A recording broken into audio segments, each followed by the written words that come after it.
بسم اللہ الرحمن الرحیم۔ اور تسلی للنبی، اور 7 واقعات میں مضمون بیان ہوا نجات المومنین اہلاک الکافرین۔ مومن نجات پا گئے، دعوی تبارک کو ماننے والے، اور منکر تباہ و برباد ہو گئے۔ اب آخر میں مشرکین کے چند شبہات کا جواب ہے۔ ایک شبہ قرآن کریم پر، اور یہ ابتدا صورت کے متعلق ہے، یعنی یہ لوگ استہزاء کرتے ہیں حالانکہ یہ دعویٰ کتب سابقہ میں بھی تھا اور اللہ نے آپ پر بھی اتارا۔ تو چونکہ قرآن پہ اعتراض کرتے تھے توحید کی وجہ سے، پیغمبر پہ بھی اعتراض کرتے تھے توحید کی وجہ سے، تو آخر میں بتایا جائے گا بعض صفات قرآن کی مذکور ہوں گی۔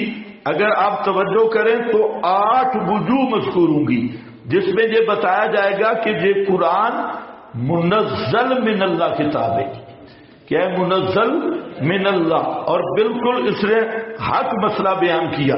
پہلے آیا انہو، بے شک یہ عام مفسرین فرماتے ہیں کہ انہو کی ضمیر کا مرجع القرآن ہے، اور مولانا حسین علی رحمت اللہ علیہ فرماتے ہیں ہو ضمیر کا مرجع دعوی تبارک ہے، دعوی تبارک والا کہ برکتیں دینے والا صرف اللہ ہے۔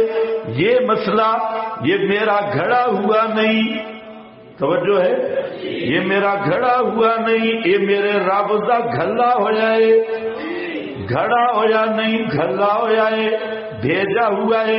انہو، تو مولانا نے جو بات کی تو کوئی تضاد نہیں، مطلب کہ یہ قرآن جو مشتمل ہے دعوی توحید پر اور دعوی تبارک پر، تبارک الذی نزل الفرقان، اس دعوے پر کہ برکتیں دینے والا صرف اللہ، کوئی پیر برکتیں دینے والا نہیں، کوئی پیغمبر برکتیں دینے والا نہیں، کوئی بڑا چھوٹا برکتیں دینے والا نہیں، سب مبارک تو ہو سکتے ہیں لیکن مبارک فی کل شیء هو اللہ۔ لتنزیل رب العالمین، لتنزیل یہ مصدر مبنی للمفعول ہے، بے شک یہ منزل ہے، اتارا ہوا ہے رب العالمین کی طرف سے۔ نزل بھی، تو تنزیل میں صداقت قرآن ہے، یہ قرآن بنایا ہوا نہیں، اتارا ہوا ہے۔ یہ قرآن بنائی ہوئی کتاب نہیں، گھڑی ہوئی کتاب نہیں، بلکہ منزل ہے۔ اور کس کی طرف سے منزل ہے؟ رب العالمین، رب العالمین کی طرف سے نازل ہے، بیان منزل۔ دوسرا، تیسرا، نزل بھی، اور اتارا ہے اس کو الروح الامین، لے آیا اس کو، اتار لایا اس کو الروح الامین، روح الامین امانت دار۔ اس قرآن کا راوی بڑا سچا ہے۔ قرآن منزل من اللہ ہے، کس کی طرف سے آیا ہے؟ رب العالمین کی طرف سے آیا ہے۔ کون راوی ہے؟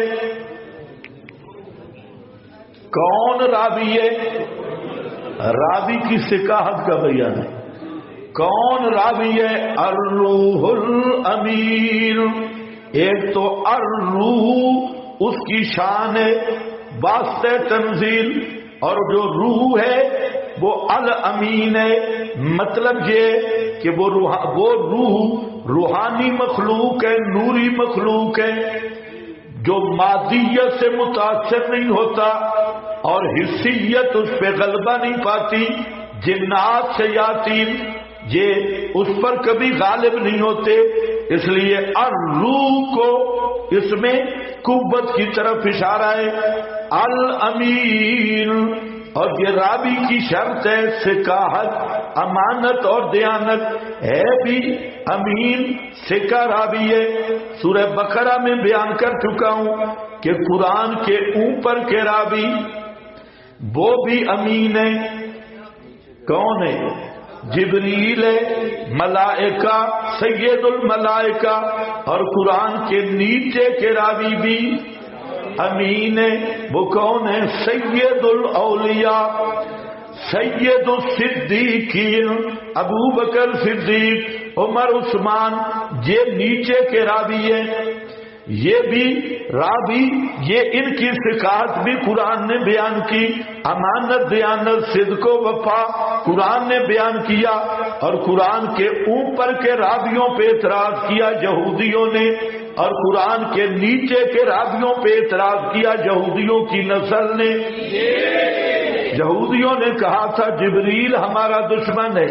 من کان عدوا لجبریل، جس نے قرآن کے اوپر کے راویوں پہ اعتراض کیا وہ بھی منصوص کافر ہے. کدھر نص ہے؟ عدو لل، جہاں فتویٰ لگانے کے لیے اس میں ظاہر لایا. اور جو قرآن کے نیچے والے راویوں کا بغیض ہے، دشمن ہے، وہ بھی کون ہے؟ بولو کون ہے؟ دلیل کیا ہے؟ لِيَغِيظَ بِهِمُ الْكُفَّارَ. حوالے آج آپ نے بہت پڑھ لیے. لِيَغِيظَ بِهِمُ الْكُفَّارَ وَإِنَّهُ لَفِي زُبُرِ الْأَوَّلِينَ.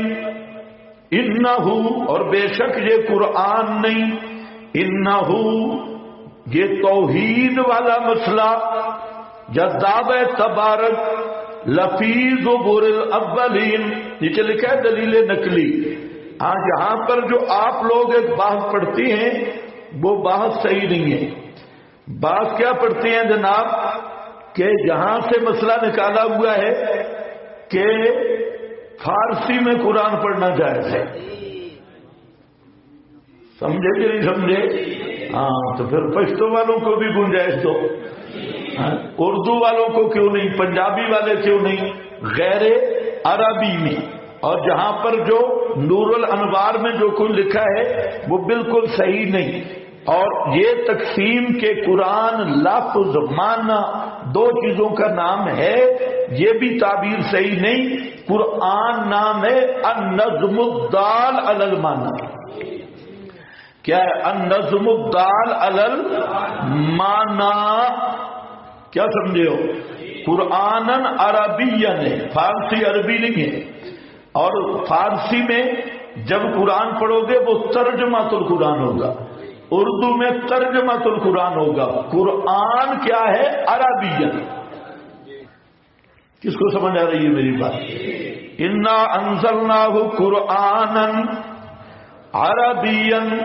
اللہ نے کون سا قرآن نازل کیا؟ فارسی یا پشتو؟ اردو یا سریکی؟ تب قرآن کیا ہے؟ فَقْرَؤُوا مَا تَيَسَّرَ مِنَ الْقُرْآنِ. اور قرآن فارسی کو نہیں کہتے، قرآن عربی خالص عربی ہے. تو اس لیے قرآن النظم الدال علی المعنی جن کتابوں میں لکھا ہے امام صاحب سے قطعاً ثابت نہیں، یہ غلط علی الامام ہے. کیا کہہ رہا ہوں؟ غلط علی الامام. اور پھر جہاں جی انہو یہ قرآن پہلے صحیفوں میں تھا. واہ واہ، قرآن پہلے صحیفوں میں تھا. حوض و میر کا مرجع کس کی طرف؟ قرآن. یہ قرآن پہلے صحیفوں میں بھی تھا. پھر آپ کی کیا خصائص رہ گئے پہلے صحیفوں؟ آج جو وہ شیخ محمد نام تو بڑا پیارا ہے لیکن وصفی دجال ہے، جس نے وہ کراچی کے مفتی سے مناظرہ کیا، یہ وحدت الادیان کا ترجمان ہے اور بالکل ابلیس ہے. اس نے یہی دعویٰ رکھا کہ بس ایک ہی کتاب نازل، اس کے نام بدلتے رہے، کتاب ایک ہی نازل. تو آگے علم کراچی کے سمندر والا تھا، وہ بیچارہ لمبا ہو گیا اور کوئی جواب نہیں دے سکا. اس محمد صاحب کو میرے پاس ذرا لے آؤ. اس کا چیلا آیا تھا اس دن، اس سے متاثر، تو دو چار اس نے سوال کیے. میں نے اسے کہا کہ اپنے استاد سے ملاقات کرا، آپ کو مٹھائی کھلاؤں گا. تو وہ کراچی کے مفتی کے سامنے بیٹھے، کراچی کے مفتی سے استنجے کا مسئلہ پوچھ، خدا کی وجہ وہ استنجے تک علم ہے، مسواک کا پوچھ، استنجے کا پوچھ، قدوری کے مسائل، استحاضہ الی آخر ہی کے جتنے ماتا تسرہ مسائل ہیں وہ کراچی کے مفتی ماہر ہیں، ان سے ساری معلومات لے۔ جو ایمان کا مسئلہ ہے نا وہ قرآن والوں سے پوچھ، فاسأل بہ خبیرا، ہاں وہ قرآن پڑھ کے تمہیں بتائیں گے کہ قرآن کیا ہے۔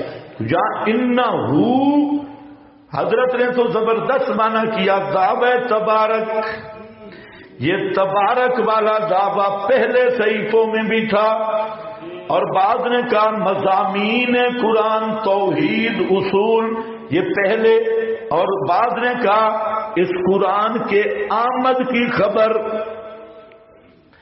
آمد قرآن کا تذکرہ پہلے صحیفوں میں بھی تھا۔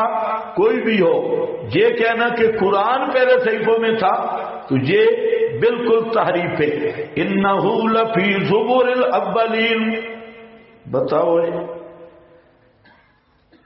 آپ کا کیا خیال ہے؟ آپ علماء ہیں، یہ جو گپ لکھی ہے کہ امام صاحب فارسی میں قرات کے قائل تھے تمہاری کتابوں میں، یہ تو شکر کرو کہ غیر مکلف جاہل ہے، انہیں پتہ نہیں ہے کیا، اور اعتراض وہ کیے ہوئے ہیں جو بنتے ہی نہیں، جو اصل اعتراض ہے وہ پتہ ہی کوئی کہ اعتراض بنتا کیا۔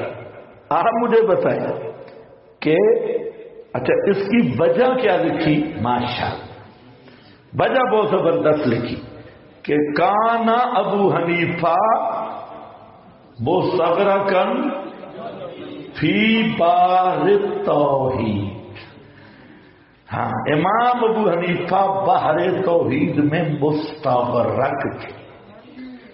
اتنے آگے ذرا سنو، یہ ملا جیمن صاحب فرما رہے، اور بحر توحید میں اتنا استغراق تھا کہ قرآن کی جو نظم معجز ہے یہ حجاب بن جاتی بینہ و بین اللہ۔ او صوفی خدا کے بندے، اچھا تو نبی پاک علیہ السلام یہی عربی نظم میں قرآن پڑھتے تھے یا فارسی؟ صحابہ تابعین، ان کے لیے حجاب کیوں نہیں بنی؟ امام ابو حنیفہ کی توحید صحابہ سے بھی اوپر آ گئی، تابعین سے بھی تھوڑا ہلکا ہاتھ رکھو۔ امام ابو حنیفہ رحمت اللہ علیہ وہ امام اعظم ہیں ائمہ میں، اور فقیہ اعظم ہیں، اور یہ تو عام آدمی جانتا ہے کہ قرآن عربی میں اترا ہے، اور قرآن کا عربی اعجاز ہے، اور قرآن نے جو چیلنج کیا فاتو بسورۃ، وہ سورت کیا فارسی میں بنا کے رکھا، ہاں تو قرآن جو معجز ہے، فصاحت بلاغت کلام عربی کے لحاظ سے ہے، اور قرآن کریم یہ عربی ہے، غیر زبان میں وہ قرآن نہیں، وہ قرآن کا ترجمہ ہوگا۔ اس لیے قرآن پاک کے بارے میں مسئلہ یہ ہے کہ اس کا صرف ترجمہ نہیں کرنا، ساتھ عبارت بھی لکھنی، عبارت لکھ کے ترجمہ کرنا ہے۔ تو خیر بہرحال ہمارا یہی حسن ظن ہے، اور میں نے اس کو بڑا تلاش کیا، آخر میں جی امام صاحب نے رجوع کر لیا تھا۔ اور بھائی رجوع تو بعد میں امام صاحب نے کہا کدھر ہے؟ رجوع تو تب ہونا کہ امام صاحب کہیں۔ تو اس لیے یاد رکھو کہ فقہ حنفی کس چیز کا نام ہے؟ فقہ حنفی ظاہر الروایت کا نام ہے، اور جو احناف کا مفتہ بہ قول ہے، معمول بھی اس کا نام فقہ حنفی ہے۔ جیسے کتب حدیث میں ضعیف روایات، موضوع روایات، اسی طرح حنفی کتب میں بھی یا کوئی فقہ کی کتاب، شافعی ہو، مالکی ہو، حنبلی کوئی بھی ہو، تو اس میں شاذ اقوال بھی ہوتے ہیں، اس میں ضعیف اقوال بھی ہوتے ہیں، اس میں کیلا کال بھی ہوتا ہے۔ تو جیسے ضعیف اور موضوع روایات کو لے کر صحیح احادیث کو نہیں چھوڑا جا سکتا، جب ضعیف اور موضوع روایات کی وجہ سے صحیح کو بدنام نہیں کیا جا سکتا، اسی طرح فقہ میں ضعیف اقوال کو لے کر اور کیل کال کو لے کر صحیح فقہ کا انکار کرنا، یہ بھی منکرین جیسے، منکرین حدیث جیسے بدبخت اہل حدیثوں کا کام ہے۔ اور آنکھیں بند کے ماننا یہ بھی غالیوں کا کام ہے۔ ہم اندھے مقلد نہیں، یاد رکھو، ہم اندھی تقلید امام ابو حنیفہ کی بھی نہیں کرتے۔